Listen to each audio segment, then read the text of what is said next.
Hello and welcome back to volume 23 of my Depth Camera Central educational series. And today I'm going to be showcasing to you guys BodyPix 2.0. This is from the Google API. This is a machine learning algorithm and Tensorflow that you can use just using a simple camera. And I wanted to actually showcase this to you guys. It's all the way on the left hand side. Now there's a couple different machine learning algorithm systems in here. One of them is called ResNet. It's high resolution, low resolution. It just depends how you configure it. But again, this is all running in the browser. This is running right on my local system here. And in the middle you see the Azure Kinect V4. And on the right hand side you actually see the Azure Kinect V2, a system from many years ago. So the reason I wanted to talk about some of the comparisons here, on the lower left hand side I'll actually showcase the L515 Cubemos body tracking new system that is using edge computation and cloud. So looking at these systems now, I tend to visualize something that's exponential, is how many sensors we have on the planet right now. We have about 1 billion camera sensors on the planet, and in the future there'll be 3, 4, 5 billion camera sensors. And when does the depth camera system, vertical capture surface emitting laser, time of flight, or light imaging detection and ranging, when does that become obsolete?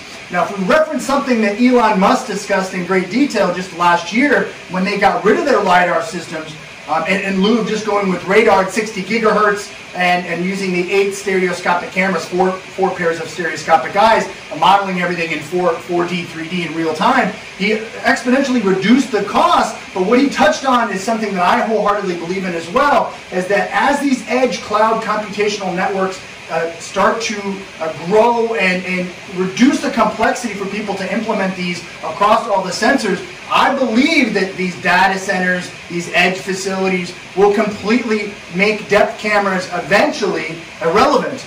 Just like Elon Musk is talking about, right? And all the costs for these, you can do this just on a $20 camera. This camera right here is only about $35 on the left-hand side that's running the BodyPix 2.0. So that's really, really incredible to think about how far we've come already in just a few years. And again, that's running that ResNet and larger, slower, more accurate model, and then it has the MobileNet, smaller, faster, less accurate on that side. But any camera can be used.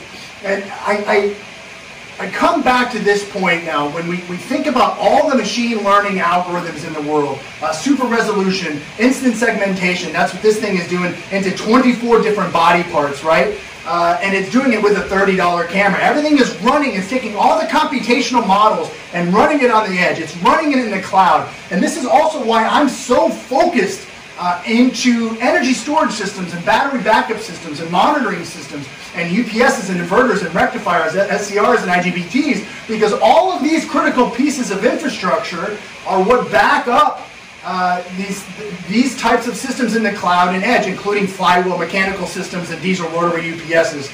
So you think about this, all this stuff ties together, and I think about the whole surface of the planet will eventually be one computational neural net. Just like 1 million Tesla vehicles all sharing their 4D models in real time at their data center in the Gigafactory down in Nevada.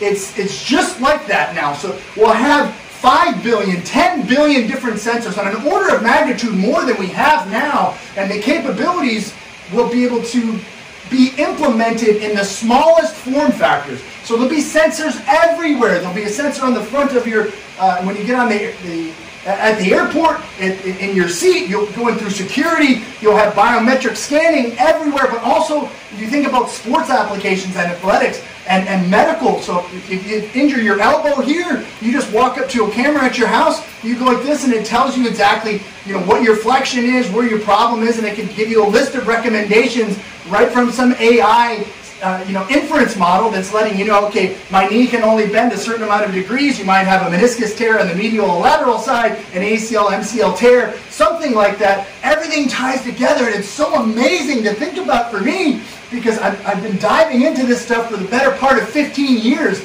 at over 750 data centers around the world, and this stuff is now, as we were building it 12 years ago, is being used to power these kinds of APIs and these new machine learning TensorFlow algorithms from Google and various others, and you bet your bottom dollar that Apple's going to be integrating something similar to this in their Apple iGlass system with the LiDAR. So all of this will be integrated together. Microsoft is absolutely doing it with the Azure and cognitive services, which can be tied into the spatial computing of the HoloLens 2. And this will go across the whole cross-platform of all these other devices to include Qualcomm devices. So all the Qualcomm devices will communicate with these cognitive services, and you'll have a slew of new spatial computing devices that are just unbelievable, because all of this computation, all of this work in these data centers that are, I mean, huge, 60,000 square feet for white space used to be the standard. I mean, that might be for the new edge stuff, but in the big data centers that are 400,000 or 500,000 square feet, 1 million square feet, that go out 300 acres, all of this computational, these networks are going to be accelerated because of 5G. The reason a lot of this stuff has not caught on where it should be is because of latency. So the sub-millisecond latency, 60 milliseconds to 100 milliseconds, has prevented the wide-scale adoption of these technologies and low-scale sensors. So this is going to change. This is going to change overnight. And it's so exciting to see eventually now that all of these trajectories are leading to one massive inflection point. And that inflection point is simultaneously transforming the world. In the last 9 months, we've accelerated 12 years. There's no doubt about that at all. Because of all this stuff with the pandemic, everything has been accelerated into virtual reality and spatial computing. Emerging technologies, and researchers and scientists are getting a lot of different grants to exponentially increase the adoption of these technologies out there into various markets and vertical segments around the world. So it's just amazing, but I'm so excited to share some of this stuff with you guys today. Again, this model for the BodyPix 2.0, you can go download the SDK. Same with the Cubemos for $80 for the Intel, back in the lower left-hand corner. The L515, the light imaging detection and ranging system, you can do that for very cheap. The Azure system, the Azure Kinect SDK, is downloadable when you buy the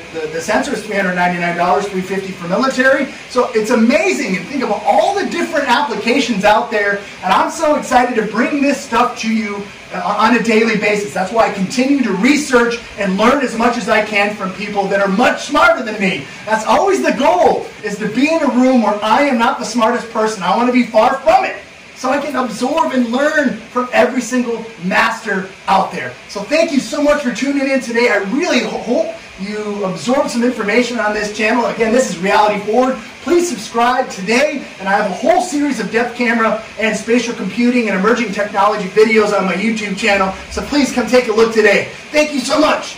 Have a wonderful day.